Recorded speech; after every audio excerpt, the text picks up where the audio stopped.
မနေ့က live မကြည့်တဲ့သူတွေအတွက်တော်၎င်းပြန်ပြီးတော့မှအသိပေးရအောင်ပေါ့အဲ့ဒါအခုလောလောဆယ် ZRA ကနေပြီးတော့မှရွာဘက်နဲ့ရွာကိုမီးရှို့ဖြစ်စီးတာလေပြီးတော့တရွာမှာအင်ချေဘလောက်လောက်ရှိပြီးတော့အင်ချေမဲ့သွားတဲ့ဘယ်လိုပြောအင်ထောင်စုဘယ်နှစုရှိရလဲစသဖြင့်အဲ့ဒါလေးကိုနောက်ထပ်တစ်ချိန်ပြန်ပြီးတော့မှပြောချပေးဖို့ရန်အတွက်ဖိတ်ခေါ်ပါတယ်ဘာလို့လဲဆိုတော့မနေ့ကမတိလိုက်ရတဲ့သူမကြည့်လိုက်ရတဲ့သူမတိလိုက်ရတဲ့သူရှိမှဆိုလို့ပေါ့နော်အားလေးတစ်ချက်လောက်ပြန်ပြောပေးဖို့ဒီကနေဖိတ်ခေါ်ချင်ပါတယ်ကျွန်တော်တို့စီဝတ်300တပ်ဖွဲ့300မြို့နယ်မှာဖြစ်ပြနေတဲ့အားလုံးကိုအများပြည်သူသိရှိအောင်နည်းနည်းပါရှင်းပြချင်တယ်300မြို့နယ်ဒီကုတိလီဇုံမီဆိုတဲ့ရက်လူရဲ့ပိုက်ဆိုင်တဲ့မြို့နယ်မဟုတ်ခဲ့ဘူး300မြို့နယ်ဒီပူဖွားစင်စစ်ကလေးကချင်းလူမျိုးကနေတဆင့်ချင်းလူမျိုးဖြစ်တဲ့ဇုံမျိုးနယ်စုဝင်တွေထာတော်မျိုးနယ်စုဝင်တွေဝိတဲမျိုးနယ်စုဝင်တွေဆိုင်ရန်တေယန်ခနိုးဆိုတဲ့မျိုးနယ်စုဝင်တွေရဲ့အားလုံးပိုက်ဆိုင်တဲ့300မြို့နယ်ဖြစ်တယ်ရုပ်ချင်ကချင်းပြည်နယ်300မြို့နယ်ဖြစ်တယ်ဆိုတော့ချင်းပြည်နယ်နဲ့သက်ဆိုင်တယ်ချင်းပြည်နယ်အစိုးရချင်းပြည်ချင်းလန်းကောင်စီအစိုးရနဲ့300မြို့နယ်ဒီသက်ဆိုင်တယ်ပြီးတော့300မြို့နယ်ကောင်စီရဲ့အုပ်ချုပ်မှုအောက်မှာရှိတဲ့အတွက်ကြောင့်300မြို့နယ်ကောင်စီရဲ့အုပ်ချုပ်မှုအောက်မှာရှိတဲ့ပါဝန်ခံရှိရ300မြို့နယ် CDF 300ကရှိကြီးကိုတာဝန်ယူရတယ်ဆိုတော့ကျွန်တော်တို့300မြို့နယ်ကိုချင်းလန်းကောင်စီကကွယ်ရေးဝန်ကြီးအောက်မှာရှိတဲ့ CNA အပါအဝင်ပေါ့နော် CDF ကကောင်စုက2024မေလမှာမြို့တင်တိုက်ပွဲဆင်နွှဲပြီးတော့3ရက်တိရုံးနဲ့ဘုံကျတဲ့3ရက်ပြီးမြို့နေမှာကျွန်တော်တို့မြေပြန်စစ်စင်ကြီးဆင်နွှဲတယ်ချီလျံစစ်စင်ကြီးဆင်နွှဲတာပေါ့နော်9ရက်တိတိုက်ထုတ်တဲ့အချိန်မှာ300မြို့နယ်တမြို့နယ်လုံးကိုစစ်ကောင်စီလက်ထက်ကနေအရယူနိုင်ခဲ့တယ်300မြို့နယ်ဒီစီရီဘ300တပ်ဖွဲ့ရဲ့စစ်ရေးလှုပ်ရှားနယ်မြေဖြစ်တယ်ကျွန်တော်တို့CNF စစ်ရေးဥဆောင်မှုအောက်မှာနေပြီးတော့ CNF ရဲ့ဥဆောင်မှုအောက်မှာရှိတဲ့ချင်းကာကွယ်ရေးချင်းပြည်ချင်းလန်းအစိုးရတပ်ဖွဲ့ရဲ့တပ်ဖွဲ့ဝင်တစိတ်တပိုင်းလည်းဖြစ်တယ်ကျွန်တော်စီရီဘ300ကိုအဲ့တော့ကြောင့်ဇက်တာလေတွေကမနာလူပြီးတော့ကျွန်တော်တို့ကိုလာတိုက်ချင်းဖြစ်တယ်ကျွန်တော်တို့300မြို့နယ်ကောင်စီအနေနဲ့300မြို့နယ်တစ်ခုလုံးကိုအုပ်ချုပ်ရေးဖော်ဆောင်တဲ့အခါကျတော့ရက်တာလဲဇုံမီကိုတိလေးတွေကမနာလူဖြစ်နေတယ်မနာလူဖြစ်နေတော့သူတို့ကကြင်ညာလာတယ်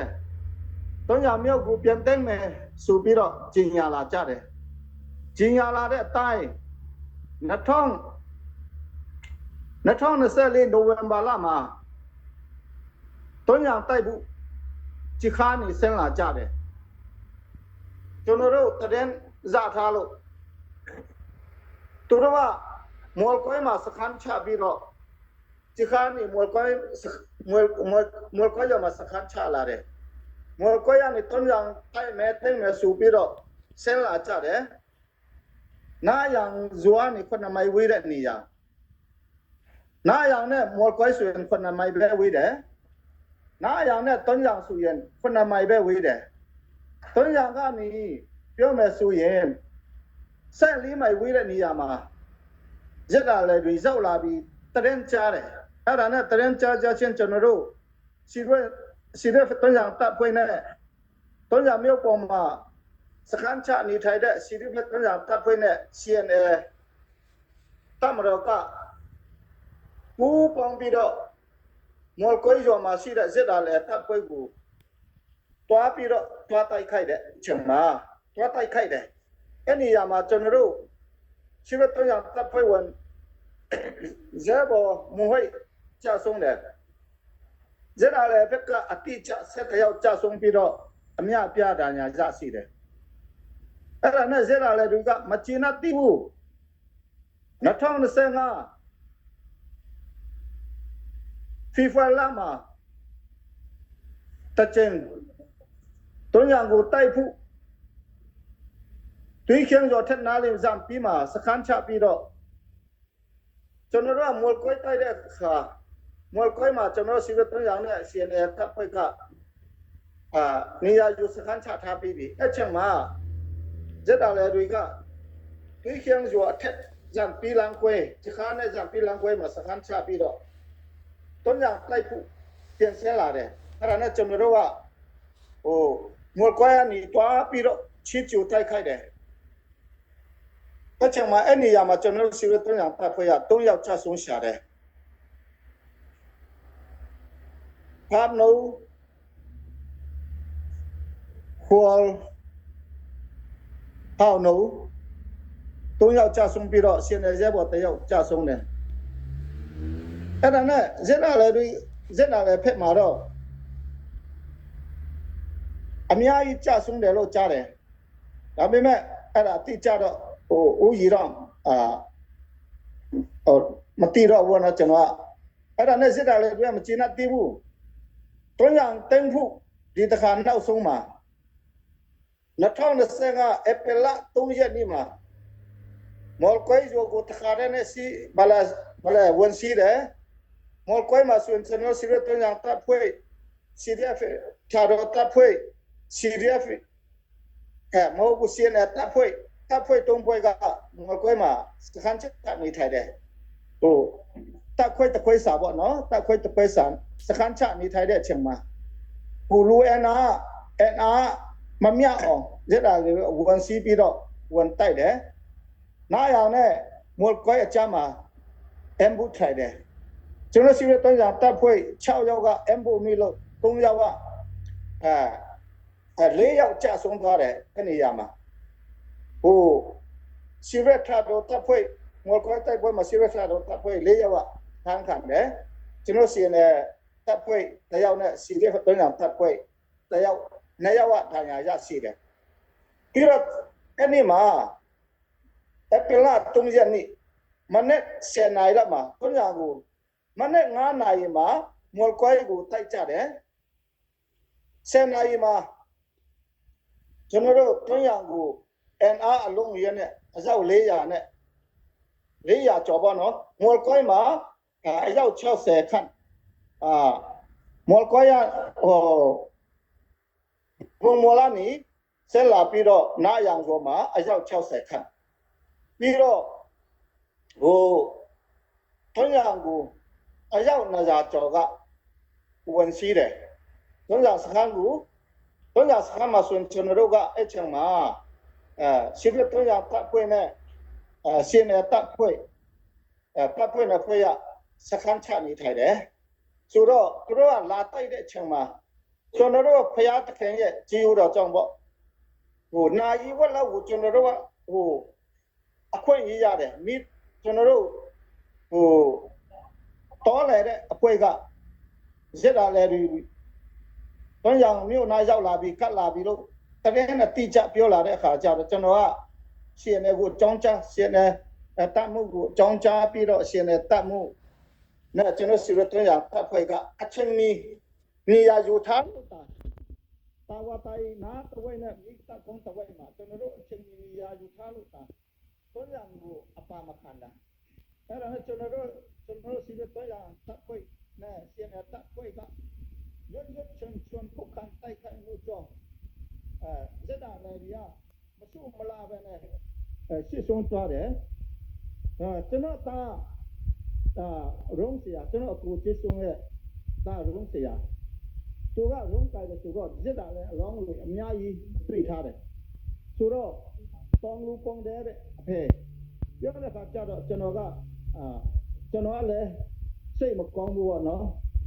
ตัวอย่างเต็งผู้ลาได้เพื่อเราตองลูกตองแดนสุราใช่เราบอกมูก็ใช่บอกมูสุราโอ้เดี๋ยวเชียนดากะตั้งยอบ่เนาะเดี๋ยวอะไรดี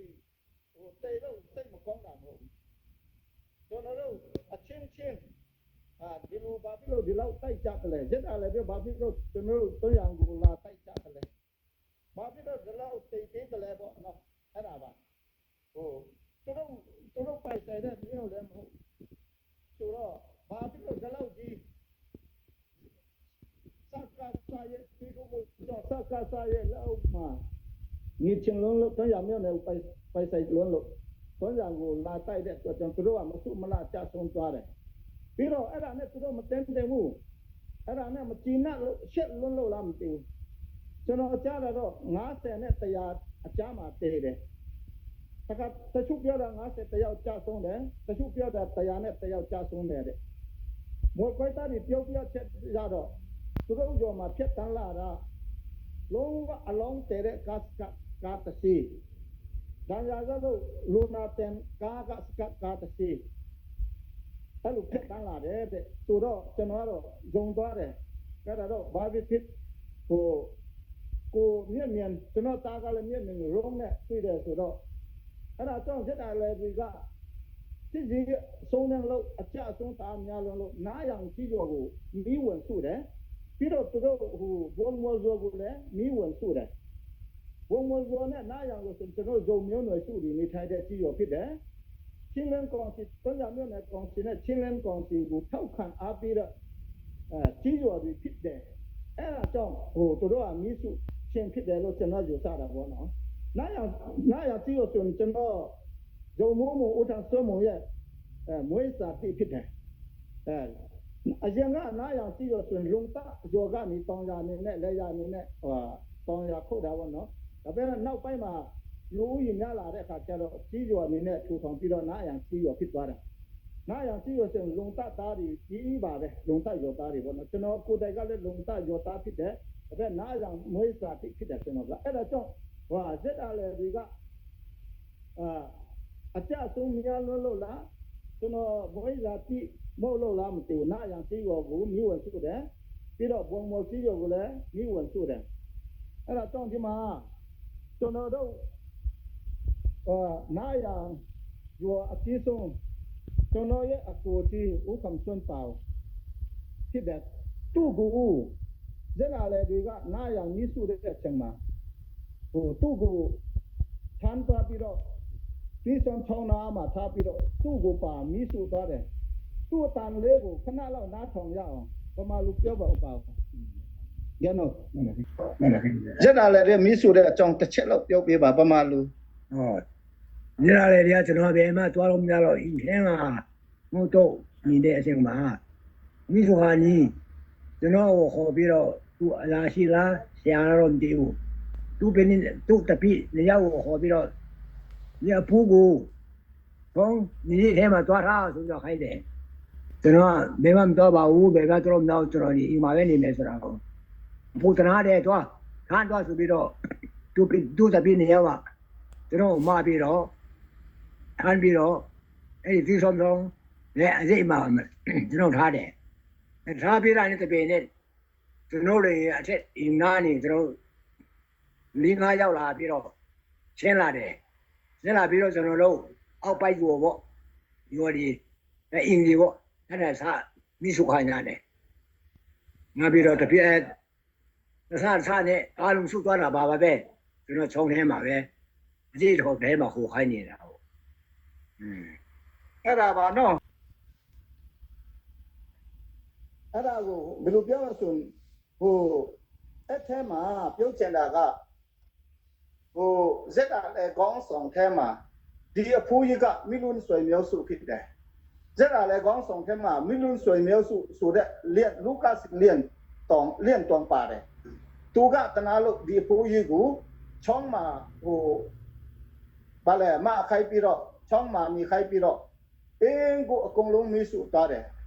ပြီးတော့သူတို့ကအဲ့ဒါနဲ့မချင်တ်သေးဘူးဟိုမော်ကိုင်းကနေတဆင့်မော်ကိုင်းဇော်နဲ့ဆိုရင်ဘုံမော်ဇော်နီးနေလေပဲ အဲ့ဒါနဲ့သူတို့ဘုံမော်ဇော်ကိုဘုံမော်ဇော်သားတွေကိုအမင်းပေးပြီးတော့ဟိုဘုံမော်ဇော်ကိုမီးစုပလိုက်တယ်အဲ့ဒါအများပြည်သူတိအောင်ဒါလောက်လေးပဲရှင်းပြပါရစီအားလုံးကြည့်ဦးတန်ပါပဲ မောရွာဆိုရင်အင်ချေဘလောက်မီးရှို့ပြီးတော့စစ်ဘေးရှောင်ဘလောက်ရှိတယ်ဆိုတော့စရင်လေးကိုကျေစုပြုတ်ပြီးတော့ဒီမနေ့ကြီးရှုတဲ့ပြည်သူတွေတိအောင်နောက်ထပ်တစ်ခါပြောချပေးဖို့ရင်ကျွန်တော်ပြောချင်ပါတယ်ကျွန်တော်မေးတဲ့မေးခွန်းကဘေးရွာမှာအင်ချေဘလောက်မီးရှို့ပြီးတော့ဟိုအင်ချေမဲ့ပြည်သူစစ်ဘေးရှောင်ဥယေဘလောက်ရှိလဲဆိုတဲ့ဟာပေါ့နော်အဲ့ဒါလေးပြောချပေးနိုင်တော့ကျေးဇူးတင်ပါတယ်ဟုတ် နော်လည်းဟုတ်ကဲ့ပါနားយ៉ាងကြည့်ရောကိုအစီရင်ခံပြီးတဲ့အတိုင်းမနေ့အစီရင်ခံတယ်လို့ပေါ့နော်နားយ៉ាងဆိုရောဆိုရင်အင်ချီ85အင်ရှိတယ်လူကြီးက400နဲ့တယောက်ရှိတယ်လုံးဝအင်ချီ85လုံးလုံးကိုမီးစုဖြတ်စီးသွားတယ်အဲ့ဒါကြောင့်400တယောက်လုံးကဟိုနားយ៉ាងဆိုသားအားလုံးကဦးမဲ့အိမ်မဲ့ဖြစ်သွားတဲ့အကြောင်းပြောချင်တယ်ပြီးတော့ဘုံမောဇောကဒီမှာစရဲအရာဆိုရင်အင်စီကဟို40ကျော်တယ်မီလောင်သွားတာကတော့စုပေါင်း34အင်လောင်သွားတယ်ပြီးတော့ဟိုမီအင်မလောင်တာအင်ငယ်လေး6အင်ကျန်တယ်တဲ့ပြီးတော့စစ်ပြီးဆောင်လို့ကဟိုယောက်ျားကအမြောက်သားက120ဦးကြား120ပြီးတော့စစ်ပြီးဆောင်လို့အမြောက်သမီးကလေးအပါပေါ့မင်းကလေးမ124ဦးစုပေါင်း144ဦးဦးမဲအင်းမဲဖြစ်ပါတယ်လို့အားလုံးကိုသိရှိအောင်ရှင်းပြချင်ပါတယ်ကျူးတယ်ပါတယ် ကုကြီးရှိုးတဲ့ချင်းပြည်သူတွေပေါ့နေရဒေတာတီးမှရှိတဲ့ပြည်သူတွေအပေါ်မှာဟိုချပြချင်တဲ့ဟာဖြစ်ပြောပြချင်တဲ့ဟာဖြစ်ကိုယ်ရင်တွင်းခံစားချက်တော့လကောက်လက်ရှိ ZRA ပေါ်မှာအမြင်ဖြစ်ပေါ့နော်ပြီးတော့အခုဘလို့နေထိုင်စားတော့တဲ့အခါမှာဘလို့အခက်ခဲတွေရှိကြောင်းအခက်ခဲတွေရောကိုယ်ရင်တွင်းခံစားချက်တွေရောအကုန်လုံးပေါ့နော်ကိုအဆင်ပြေတယ်လို့ပြောပြဖို့ရတဲ့စမောက်အရင်ဦးဆုံးဖိတ်ခေါ်ချင်ပါတယ်လို့ပြောပါကိုเป็นวงมอลปันหินวงมอลแต่เป็นอเจเอเปลค่ะอเจนี่งานนี่จังอินฮาร์ดิสิงกันจังกูซาวกูซาวนี่นะวันเตตัวดิ้งซองเทโลบางมาซองเทโลซาวไปจังว่าผู้ปีดีปีอินบางมาบันซองตัวโซโลอินกำสงลังกิตาอินจังอามาเป็นzana in halon azing ni changa inang halon achak ko kaneding mo zong omlo phong lai phong zong nga lo changa azing ni changa khopana kon zang pana kopi tuipi le aton tom pana ang kidon in ko si asi za cheng in ko le ko kingai sunin tua ZRA te in si pen modaloไว้เชียงหัวเท่าคานหัวเตเป็นองค์บอลเซียวที่จิงเขาเรียกโอกคานซาอุดีจิโกว่าเชียงเปลี่ยนเทียงเลยဟုတ်ကဲ့ပါကျမတို့ကတော့ဘုံမောဇောတူပါရက်တာလည်းဒီကအပလ9ရက်နေ့မှာဘုံမောဇောတာအလုံးဇောကနေထွက်မဟုတ်ရင်အကောင်လုံးတတ်ပြီမယ်ဆိုပြီးတော့ဟိုစာပို့လိုက်တယ်ပြီးတော့လည်းအဲ့ညမှာသူတို့ကအကုန်လုံးတောမှာထွက်ပြီးကုန်တာအဲ့ဒါနဲ့အဲ့ညမှာသူတို့ကမစုဘူး6ရက်နေ့မနေ့မှာဝန်စုတဲ့အခါကျတော့သူတို့ကပစ္စည်းတွေတစ်ခုမှဇူအားမဲ့အချက်မရှိတော့ဘူးသိမဲ့အချက်မရှိတော့ဘူးအဲ့ဒါနဲ့ဟိုမီးစုပြီးတာနဲ့သူတို့က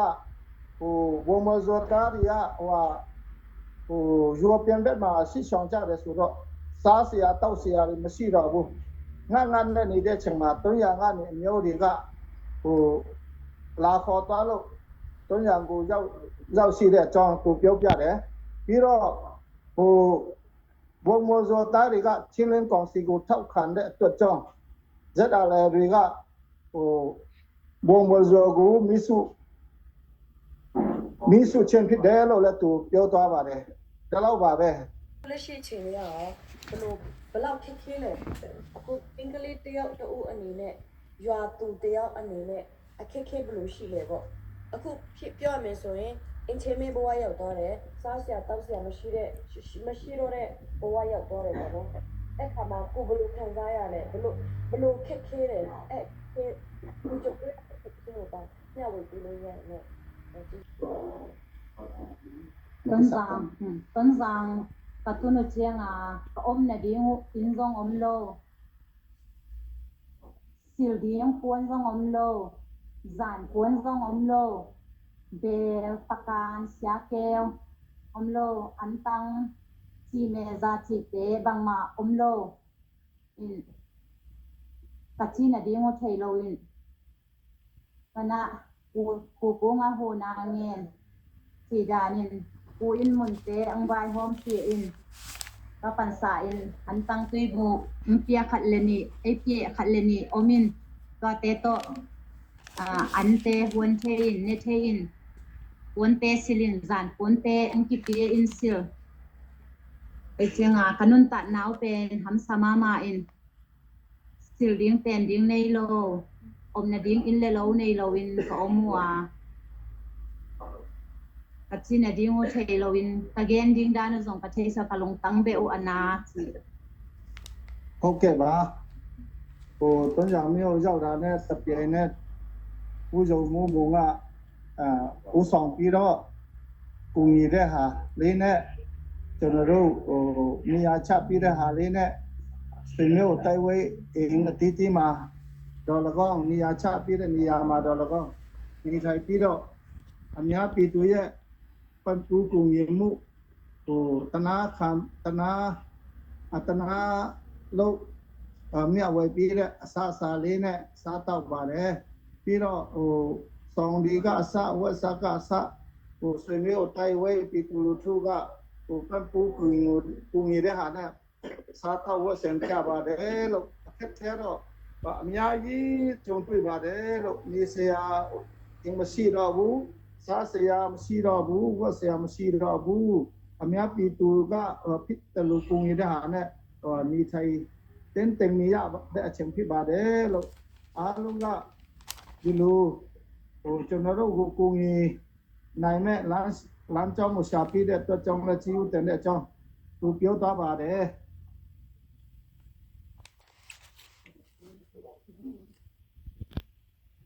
အခြားရွာသားတွေရောသူတို့အတန်လေးတွေလေးကြားချင်ပါတယ်ဥမာကျေးဇူးတင်ပါတယ်ဆရာမပေါ်မှာလည်းပြီးတော့အခြားခုနလာတဲ့ပေါ့နော်ဟိုအခြားရွာသားတွေရောသူတို့အတန်လေးတွေလေးကြားချင်ပါတယ်ဥမာပြီးသူတွေပေါ့ဟိုအကူကြီးတောင်းတာဖြစ်ခန္ဓာဖြစ်ဟုတ်ကဲ့ပါနားရောဇောတာတယောက်ခေါ်ရအောင်နော်ဒီမှာကျွန်တော်တူပါရနော်ဟောနာយ៉ាងតែតែគូរអីគេថាមកលុយបងមកគីឡាមកលុវល់អេងផងសុសសេញអឡាមិនយំលុគិតៃក៏កយពីយល់ណាឡងគិតៃអនណែឌីអមលុអនតាំងលុយរៀងឡងនេះគីឡាមិនថាមីគិនេក៏កយក៏ថាងဘူជីមកហូនក៏បងក៏តែក៏កយអនសកេមកមកងេបងមកសិលតែនគីឡាមកលុសិលតែឆ្ងคนเล่นទៅបងតៃហេរងបងមកគីឡាមកលុយចាถ้าถึงมาเป็นที่ถ่ายก็ก้อยนะต้นดาวขึ้นเจียงนะอุมันในวัยห้อมปีก็ก้อยเฮดิ้งดอนดิ้งสิลดิ้งแกดิ้งปวนเฮห้อมปีก็ก้อยเจียงหวายหูหนึ่งเทโตแล้วก็กินนุ่งไก่เย่ဟုတ်ကဲ့ပါကျွန်တော်ကနာယံတာပါနာယံတာကျွန်တော်နာယံမိစုဆံမတူတယ်လဲသူတို့ကမပြောဆိုတော့ဇော်ထိတ်ကနေអော်ပြီးတော့ဟိုတနတ်ဒီဖောက်တဲ့အခါကျတော့အကောင်လုံးကဘာပစ္စည်းမှယူခွင့်ရဘူးယူတဲ့အချိန်ရှိဘူးအဲ့ဒါနဲ့အကောင်လုံးထွက်ပြီးတော့သူတို့ကမီးစုချင်းဖြစ်တယ်အဲ့ဒါနဲ့ဇော်ဟောင်းဘက်မှာဟိုဇော်ဟောင်းဆိုရင်အင်ချီငါအင်ရှိတယ်အဲ့ဒါကိုအဖက်မှာစံနေလေးကျန်တာကိုမြဝယ်သုံးစားကြတယ်အဲ့ဆရာစားဆရာတောက်ဆရာမရှိတော့တဲ့အတွက်ကြောင့်ဟ တွန်းရံကိုတက်ပြီးတော့ဟိုတွန်းရံစစ်တွန်းရံတပ်ဖွဲ့ကကားနဲ့လာခေါ်တယ်ကားနဲ့လာခေါ်ပြီးတော့စိုက်ကယ်နဲ့သွားတဲ့လူကသွားကားနဲ့ဟိုကားပေါ်ဟိုတက်တဲ့လူကကားစီးတဲ့လူကစီးပြီးတော့တွန်းရံကိုရောက်တဲ့အချိန်မှာဦးယုံမုံမုံကဟိုကဟိုစီစင်ဥဆောင်ပြီးမို့နဲ့ဟိုစီရတွန်းရံတပ်ဖွဲ့နဲ့တွန်းရံမျိုးနဲ့ကောင်စီရဲ့ပန်ပီကူမီမှုစံအိတ်20နဲ့လောဆယ်အစပြုတယ်အဲ့ဒါလေးကိုမြဝယ်စားသုံးကြတယ်ပြီးတော့တွန်းရံမျိုးပေါ်မျိုးသားတွေရဲ့ဟိုပန်ပီကူမီမှုနဲ့ဟိုရှိတာလေးဟိုဇိုစားကြတယ်အဲ့ဒါနဲ့ဝတ်စားကြတယ်ချက်ပြုစားတော့ကြတယ်လို့အခက်ခဲတော့ဟိုလုံးဝအပိအခက်ခဲကိုအတအားအခက်ခဲပါတယ်လို့အဲ့ဒါကိုဟိုသူကဟိုရှင်းပြပါတယ်လို့ရှင်းလင်းပါတယ်လို့ ဟုတ်ပြီပြန်ပြောပေးလိုက်မယ်နော်ကြားရလားမသိ ညာ ဟိုအဖိုးကလက်ရှိနောက်ဆောင်ရွာမှာအသက်အကြီးဆုံးဖြစ်တယ်နော်ပြီးတော့ ZRA ကိုကနေလဲအိမ်ချေမိရှို့တဲ့အခါမှာဟိုအဖိုးကြတော့အိမ်ပြင်မထက်နိုင်တော့အထင်းမှာပဲနေတယ်အဲ့ဒါကို ZRA ကနေပြီးတော့မှပြီးတော့မှဟိုရွာရဲ့ချောင်းတနေရာမှာသွားပြီးတော့အဖိုးထားတယ်ဒီကကြမှာအိမ်အဖိုးနေတဲ့အိမ်ကိုမိရှို့ဖြစ်စီးတာဖြစ်တယ်အဲ့တော့ ဟုတ်တယ် အဖိုးအနေနဲ့ခက်ဆက်ဒီ ZRA ဆိုတာကအကြီးဆုံးဆိုတာအဖိုးကပိုသိမယ် ZRA တွေပေါ်မှာအဖိုးရဲ့အမြင်ဘယ်လိုရှိလဲနောက်ဆောင်ရွာသားတယောက်အနေနဲ့ ZRA ပေါ်မှာသူတို့ရဲ့လုပ်ရဲ့ပေါ်မှာအဖိုးရဲ့အမြင်ဘယ်လိုရှိလဲနောက်တစ်ခုအခုကအဖိုးကနေပြီးတော့မှကိုကတော့အသက်ကြီးတဲ့လူဖြစ်နေပြီပေါ့နော်အဲ့တော့ဒီချိန်ဒီနေရာမှာဒီလိုအခက်အခဲတွေကြုံရတဲ့အခါမှာအဖိုးရဲ့ခံစားချက်လေးကိုပေါ့နော်မျှဝေပေးလို့ရမလားသိချင်ပါတယ် သူတို့ရတယ်ကျွန်တော်တုံးတရာတော့သူတို့ဇိုးဆိုတဲ့လူမျိုးကိုသူတို့အနေနဲ့ဝိရှင်တဲ့တော်ရှိတယ်ကျွတ်စားတာပေါ့လေသူတို့နဲ့ဘယ်လဲတွန်းမျိုးနဲ့အုပ်ချုပ်ရှင်တဲ့ဘောပေါ့အဲ့ဒီတဘောလည်းရှိတယ်အဲ့တော့ကျွန်တော်တို့ဇိုးဆိုတဲ့လူသူတို့မကြိုက်ဘူးနောက်ပြီးတော့မျိုးဆိုတဲ့ဥစ္စာလူကလည်းပဲဒီအင်္ဂါမှာတောင်းလုံးက တို့စုံမျိုးတယောက်ပါနေတယ်အဲ့တော့နှစ်ယောက်စလုံးကဟိုရလာတော့တို့ဟိုကရောစီပြီးတော့နာမည်ဖွင့်တယ်အဲ့ဒါကြောင့်မလို့သူတရားခုနဒီနာလာတော့ကောင်းရဘာလို့လဲဆိုတော့သူလည်းမျိုးဆိုတော့မျိုးပြီးတော့ဒီဆိုတော့ဂျိုမီဆိုပြီးတော့နာမည်ဖွင့်ထားတယ်အဲ့ဒီဖွင့်ထားတဲ့ကြောင့်မကျွန်တော်ရောက်ဘူးမင်းတည်တဲ့သဘောတော့ရှိတယ်အဲ့ဒါကြောင့်ကျွန်တော်တို့ဆိုရဲ့ initiative ကိုအားလုံးမရှိတော့တာပါပဲ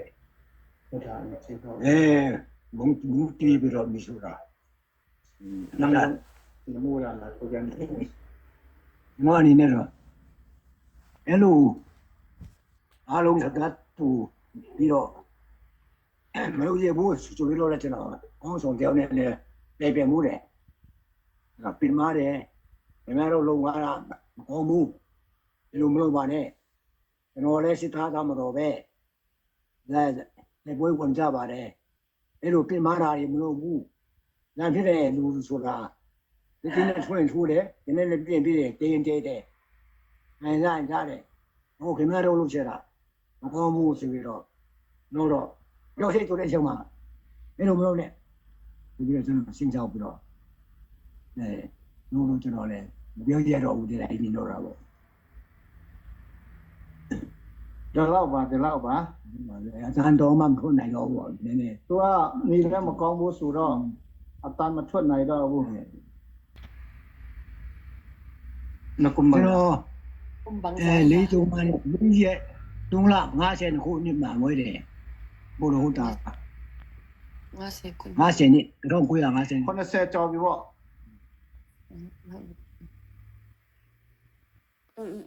okay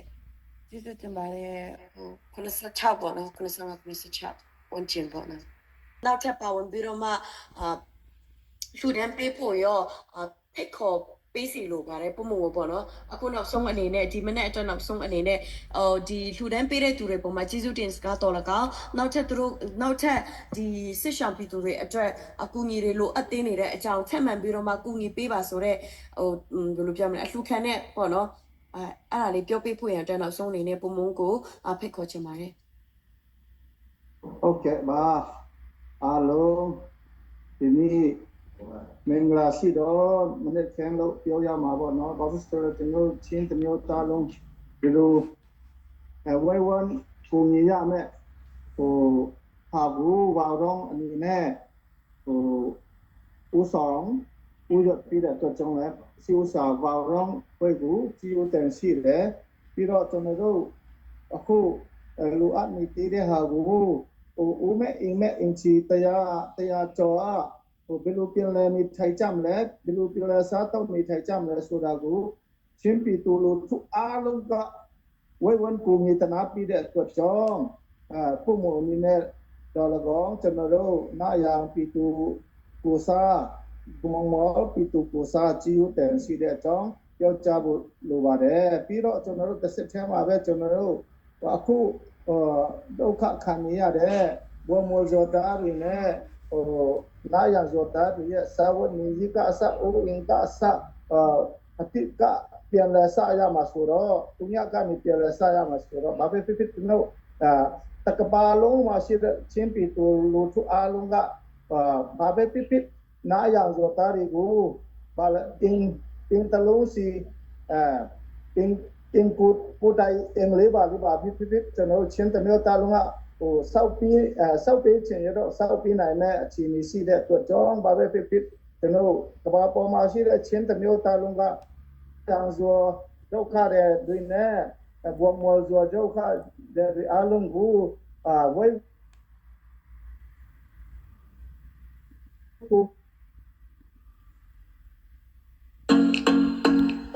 ဖြစ်ကျွန်တော်ချင်းတမျိုးတာလုံးကစောက်ပေးချင်ရတော့စောက်ပေးနိုင်တဲ့အခြေအနေရှိတဲ့အတွက်ကြောင့်ဘာပဲဖြစ်ကျွန်တော်ကဘာပေါ်မှာရှိတဲ့ချင်းတမျိုးတာလုံးကတန်ဇောဒုက္ခတဲ့တွင်နဲ့ဘဝမောဇောဒုက္ခတဲ့အလုံးကိုဝိုင်းဝန်းကိုမီအပိကြရအောင်လို့ပုံမှန်အနေနဲ့စိရတုံးလန်ကောင်းဆောင်အနေနဲ့တော့ပညာမနဲ့ကောင်စီဥက္ကဋ္ဌအနေနဲ့တော့ကောင်းကျွန်တော်ကိုစားပြုပြီးတော့ကြီးဦးတန်စကားပြောကြားချင်တယ်ပြီးတော့အတနာခံပါတယ်လို့အားလုံးဆက်ပြီးတော့ဝိုင်းဝန်းပုံကြီးကြအောင်လို့ချင်းပီတူလူတို့အားလုံးကိုအနုနွတ်တောင်းပန်ပါတယ်လို့ပုံမှန်အနေနဲ့ဒီလောက်ပဲပြောရစီချင်းပီတူလူတို့အားလုံးကိုကြီးဦးတင်ပါတယ်